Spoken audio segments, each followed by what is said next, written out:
Against the backdrop of anti-ICE protests in the US, let's take a look at how Singapore deports illegal immigrants. The Immigration and Checkpoints Authority, or ICA, is one of the 10 agencies under the Ministry of Home Affairs, alongside other agencies like the Singapore Police Force and Central Narcotics Bureau.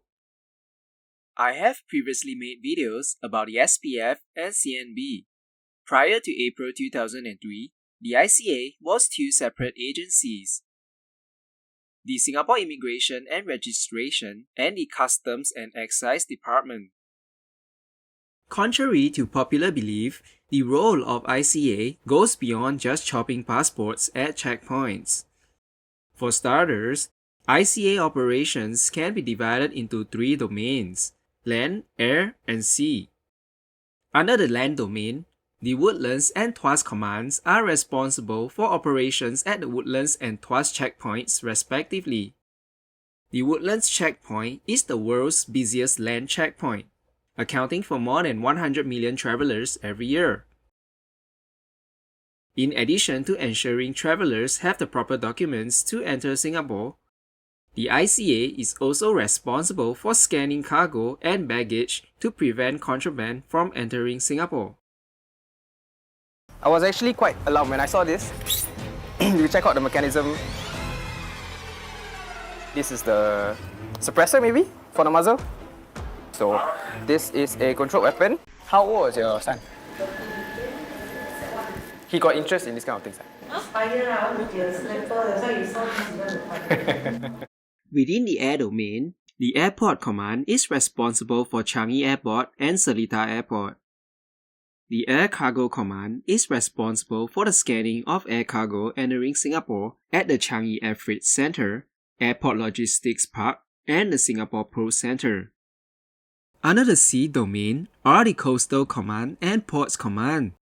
The Coastal Command is the largest ICA command, comprising numerous sea checkpoints ranging from the Jurong Fishery Port in the west to Marina Bay Cruise Centre in the south to Changi Ferry Terminal in eastern Singapore. The Ports Command is responsible for the scanning of cargo entering seaports such as Sembawang Port, Tuas Port, and Jurong Port.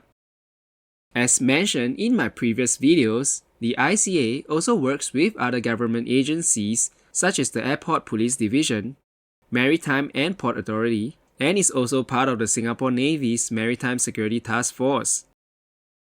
During the COVID-19 pandemic, the ICA was the first line of defense, implementing strict border control procedures and travel bans on foreign visitors from high-risk areas. ICA also had to undertake new roles such as the issuance of Stay Home Notice (SHN) and the enforcement of the SHN regime.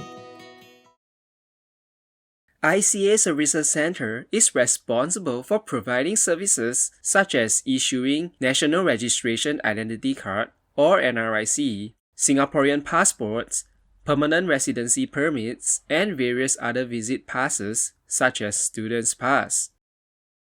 The ICA has an intelligence division with at least 3 operation branches and support branches. IOB officers are responsible for conducting high-risk raids to arrest illegal immigrants. Hello, immigration. Yeah, we're doing the checks. 东西放下来，明明可以临检，来过来。 On average, about 2 to 3 illegal immigrants are arrested per day.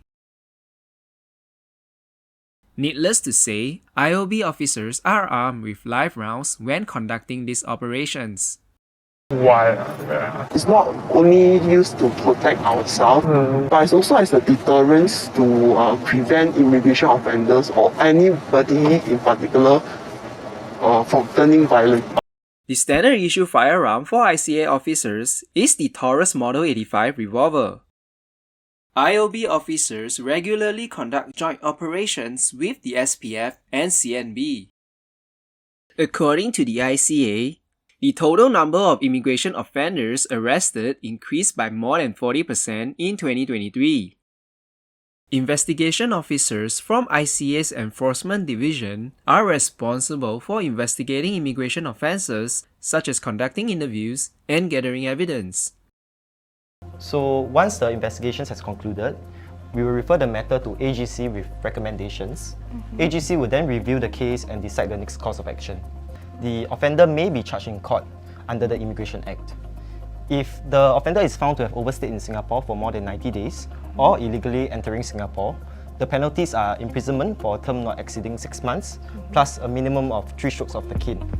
And if the person is not punishable with caning, he or she will be punished with a fine in lieu of the caning. So what about his employer? Would he be liable of an offence? Yes, any person found employing or harbouring an immigration offender would also have committed an offence under the Immigration Act. ICA also deals with offences under the Passport Act, National Registration Act and the Registration of Births and Deaths Act. So some of the common offences under the Passport Act includes improper use or illegal possession of Singapore passports or foreign travel documents. And many may not be aware, it is also an offence if one fails to report his or her change of residential address within 28 days under the National Registration Act. After serving their sentence, ICA would usually cancel their immigration pass and issue a deportation order. In some administrative cases, even without a criminal conviction, ICA can also revoke immigration passes and enforce deportations. As an immigrant yourself, you are an immigrant, you're an immigrant in this country. Yeah. Did you have a visceral reaction to what they're doing, what ICE is doing when you see the videos of it? Well, I tell you, you said that the immigrant, I'm so proud and happy that I was embraced by the American people like that. I mean, imagine I came over here with the age of 21, with absolutely nothing. And then to create a career like that. Stay here, I'll be back. But the key thing also is at the same time that we got to do things legal. That is the important thing, you know. So you got to do things legal, and those people that are doing illegal things in America and that are foreigners, they are not smart.